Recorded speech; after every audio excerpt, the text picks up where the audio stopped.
ladies and gentlemen, world famous Gen Z rock star Connor O'Farrell here. And I'm going to break down why Ghost, yes, Ghost, the Scooby-Doo metal, I love it, by the way. I think my band, sometimes when we do metal, you can say we're Scooby-Doo-ish. But I think Ghost should have been the Super Bowl show instead of Kendrick the Lame Lamar. Let's just get into it.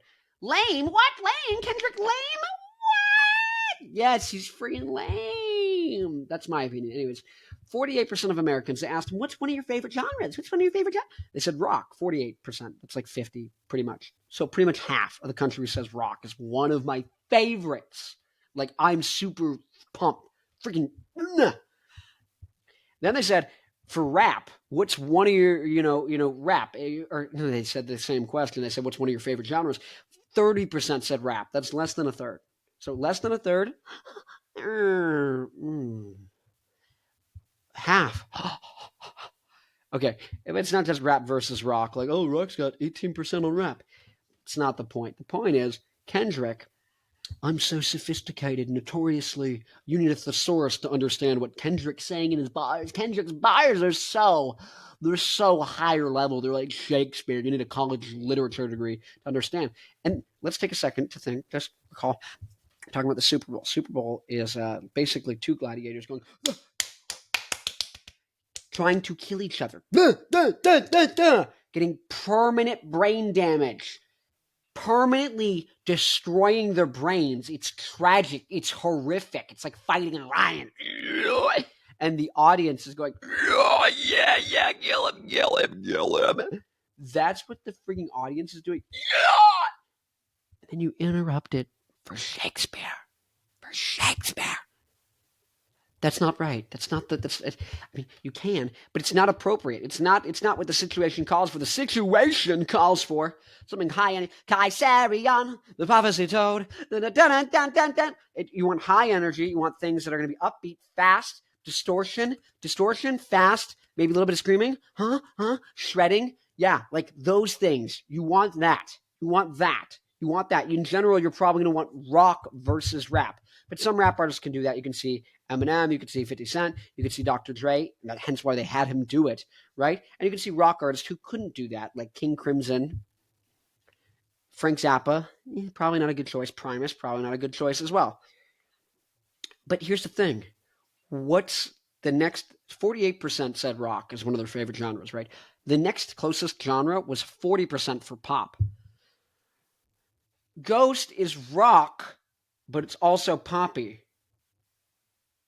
Guys, that's strictly going to beat 30%. That's gonna beat it. But also, the Ghost songs, they have songs that aren't, you could go rats, which is super simple. But I'm not even going to do that. I'm going to say, if you had 3 songs, tell me yours below. Pick your 3 songs from Ghost, you little ghouls. Papa. Whatever, I forget. Oh my God. My cousin is the real ghost head. He got me into Ghost. He's the real ghoul. Real ghoul in the family. Anyways, no, Ghost. I'm going to tell you my 3. Tell me where I'm wrong. Tell me your 3. Go in the comments. Kaisarion, the prophecy told. I think they open with Kaisarion. And then they go to, I don't even know how to pronounce it. I've only ever read it. Cirice. Cirice.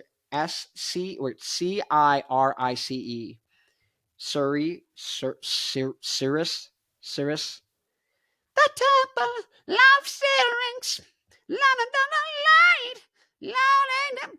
We are the priests, love the temple, love syrinx. That's a Rush song, 2112, Temple of Syrinx, I think. We are the priests, love the temple, love syrinx, light. But I don't know how to pronounce the Ghost song. Kaisarion, Papacito is, see, that's going to be. I just didn't want to do spillways or anything too slow. I wanted to do faster things. Kaisarion, perfect. SCI, Rice, and then 20s. Because of the guitar solo, and just like that ending is like, oh my God, insane. So those are my 3 for Ghost. Tell me where I'm right, tell me where I'm wrong. Anyways, my name, Connor O'Farrell, world famous Gen Z rock star, but you already know that. I'm famous. Oh, it's my band, Black Licorice. You already know this, but this is down the drain. You already know that. Sounds like early Arctic Monkeys, the White Stripes, garage rock, that kind of thing. This is getting closer Kind of sounds more like Rage Against the Machine, Franz Ferdinand, System of a Down, something like that. Maybe Finger 11. Maybe. Leave a comment if you know who Finger 11 are. And I have a website called newrockdynasty.com. If you're a diehard rock fan, you like rock and roll, that is where all the new bands are. Seriously. I made a free website where instead of all the bands having separate little websites on the internet and social media profiles fighting to be heard by their fans in the algorithm, I made a website just for rock people to talk to each other. So bands, it's completely free. They make fan clubs, and they can talk about whatever they want. Their music, they can sell their merch, they can post their shows, they can do all these things, they can talk about whatever they want. Fans can make their own forums, talk about whatever they want. Oh my God. So who is there? I wonder who's there. It's the people who watched my videos and like rock so much and are so diehard to find new rock that they went on there to check out all the bands and then made an account and stayed. That's the people who are on there. So if you make an account on there and you find bands you like and that are similar to you and you say, hey, you should check out my music. You go and talk, say a couple things first and have a conversation with some people. Then you can be like, hey, see if you guys like my music. You can be like, we're influenced by this. Boom. Hey, I just did a mix of this song. What do you think? Boom. Oh, whatever. You know what I mean? Like, go on there. That's how you're going to find fans. Anyways, but if you want to find new music and you're a fan, go on there as well. Because the bands who are making music, who are so dedicated, they're like, I'm going to make a freaking account on this website. I don't care. I'm going to talk to everyone on this website because these are the diehard people. Those are the people who are going to make music. And even if they're just starting out and it's not like the production or whatever isn't there where you want it to be, they're the people who are going to get the production there and going to get the songwriting even better because they're the ones who care the most, okay? If you're a band, all it takes is 1,000 fans on newrockdynasty.com spending $100, whether it's on merch or tickets throughout the course of 360 days, that's whatever, 30 cents a day, on just random stuff from your band, and you make $100,000 a year if 1,000 people spend $100 in your band. So if you care about bringing back rock, Rick Beato doesn't, Fantano doesn't. They say they do, but they don't actually do anything. This is a solution. I'm 22. It's only going to continue to get bigger. I keep getting bigger and bigger guests on my podcast. I'm going to continue to do so. I'm going to continue to have people from newrockdynasty.com who have small bands on my podcast in between the big guests. When I'm having Dave Grohl on and Darren Malekin from System of a Down, in the middle is going to be you, so I can promote and bring back rock, and you can launch a podcast or whatever you want and get fans going to check out your music. That's the whole point. We need to have a rock ecosystem outside of the industry. Anyways, if you care about rock, you care about bringing things back, join now, because I am inevitable. We are inevitable. This whole group of people, the whole thing we're doing, you might not like me. You don't have to. It's strictly the right thing to do, and it will be done. I am doing it, and I will continue to do it. I'm losing money. I have no money. I spend $2,000 a year on this website minimum. I make no money. I make 2% off the merch. So if you sell a commemorative t-shirt for $40 of your band, I make 80 cents and you make $39.20. I make no money. Until, what is that?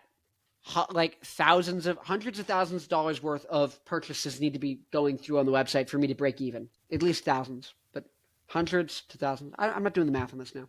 But all this is to say, actually, there'd need to be $100,000 worth. So people would need to be making $100,000. Users of the site need to make $100,000 before I stop losing money. People on the site need to make $100,000 before I stop losing money. That is how much I care about rock. And I want people to stop losing. I want to stop losing money. Do I not? Of course I want to stop losing money, which means I want you and fans to spend at least $100,000 a year on the site so I stop losing money.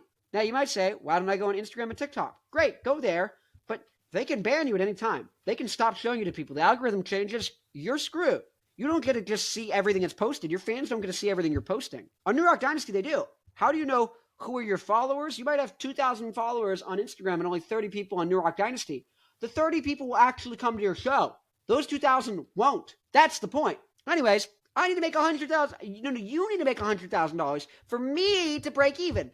To break even. To not be losing money. I care. Rick Beato does not care. He says he cares. He sells you a guitar course. Guys, you can Google guitar lessons. You know this, right? You can Google them. What are we doing? What are we doing? Anyways, rockers unite. It's inevitable. I'm going to be rich and famous within like a month. It doesn't even matter. This is one of 8,000 videos. Okay, in this next video, I'm going to tell you why I think The Warning, yes, and you don't know this band, The Warning, they're awesome. They're a bunch of 20-year-old Mexican sisters, and they are incredible. They kind of sound, I don't know, like if you like Ghost, You like Rage Against the Machine, you like Royal Blood, you like modern rock at all, you're going to love The Warning. Check out the video. It's going to give you at least, 3 good songs that they got to play at the Super Bowl. But this is why The Warning are much, much better for the Super Bowl than Kendrick Lamar. Okay? Like, comment, subscribe. Tell me where I was wrong with my ghost songs. And remember, rockers, unite!